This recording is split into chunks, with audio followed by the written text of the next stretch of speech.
Hello and welcome back to Oldhammer and Tongs. So thank you very much if you've been following my adventures painting the Old World Army Challenge. I've been painting up some Bad Moon Orcs. It's been lots of fun and also quite time consuming. So I've not made so many videos because I've been painting, which I think can only be a good thing. But in between all that, I've developed a new obsession. I got the rule books for Warhammer 1st edition when I was very young. I was probably about 12. Picked them up in a second-hand bookshop slightly by accident and just looked at the pictures. But very recently I've come to realise how brilliant they are, and as part of that I've become slightly obsessed by pre-Slaughter miniatures. Now, call me an ignoramus, but I didn't realise that Bryan Ansell had sculpted miniatures, particularly sculpted any for Citadel. It turns out he did. He sculpted some early Rangers in 1983, and I've embarked on a little side project to collect them. So here is the beginning of my humble collection. So let's run through them. So at the top we've got it's CP1, the Chaos Marauders selection. I think these came as a box set. Again, shout out in the comments if I'm horribly wrong. But here we are. Let's start off with Enkalon of Garusa, the wizard. So this is a Chaos character painted by a previous owner, I should add. Not that my painting's brilliant itself. I do like the colour schemes here. But I actually painted one of these as my offering for someone in the Old World Army Challenge. And it was so much fun to paint. It's just really easy to pick out the detail. Really easy to make it look awesome, which works for a painter of my simple abilities. But there's some great movement on the cloak there. That just give a vibe of being magical and being a bit evil, a bit chaotic. It's wonderful. Look at that face. It does look like it's sort of communed with chaos just once too often. This wonderful staff with a sort of harrowing face on the top of it. Does the staff control the wizard, or does the wizard control the staff? I don't know. But yeah, it's a wonderful, wonderful model. And if you look underneath, each of these is signed by the great man itself, Bryan Ansell. So that is really special. And then down here, this is Guardsman Healy, Chaos Warrior. So this is a 1983 version of what Chaos Warriors were like, which again I love because it does essentially look like a warrior, a knight.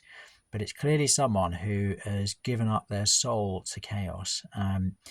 But there's a subtlety to that, which I enjoy. Of course, I love the sort of bloated mutants of Realm of Chaos, but there's something quite fun about someone who's just touched the darkness like that.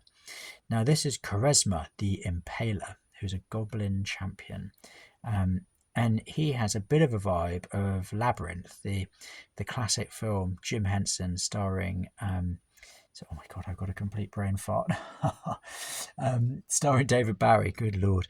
But anyway, the sort of puppet goblins in that have a bit of a vibe like this. He looks like a little badass with all his armour on, doesn't he? And then here we've got Cormanti of Khorne, who is an evil high priest. And he looks like a Chaos Warrior to me, but maybe I've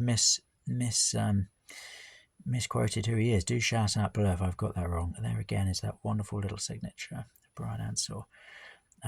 Again, someone else has done the paint job on this, but I don't think they've done a bad job. I like the reds. I think it looks pretty good.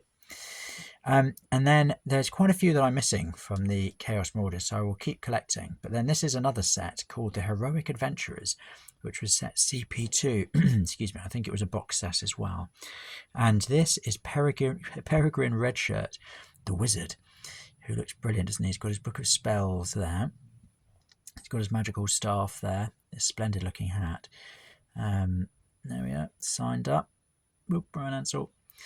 And down here we've got Olaf Thurgenson, the dwarf hero. There are two dwarf heroes in this set. One has a hammer. I still need to source him. So let's see if I can find it. But yeah, he's brilliant, isn't he? Little hero. And then here we've got Helen, the lawful adventuress. So Helen's got these sort of longer robes, but nonetheless still looks like a total badass. I love the plumed helmet. Again, these are really lovely sculpts. Really nice, and going to be a lot of fun to paint. My one painted so far was a real joy. This is Gavin. Gavla! For those who like Gavin Stacey. This is Gavin, the lawful knight.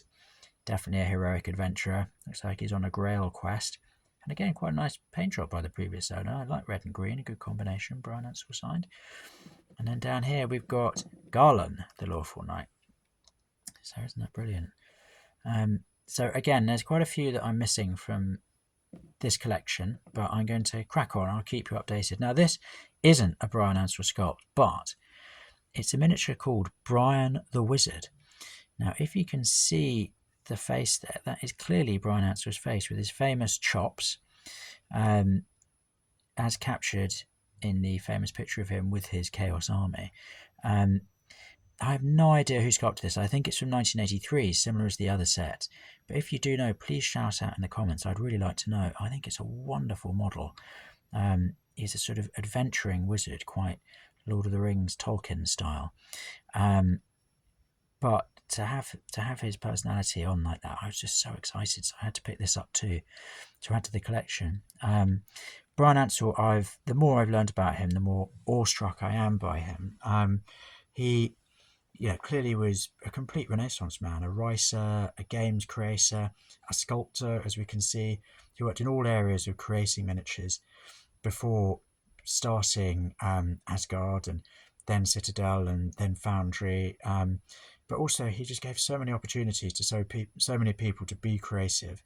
He turned Nottingham into an absolute hub for the world of fantasy and gaming and miniature creation. And he did that all through imagination and force of will and desire.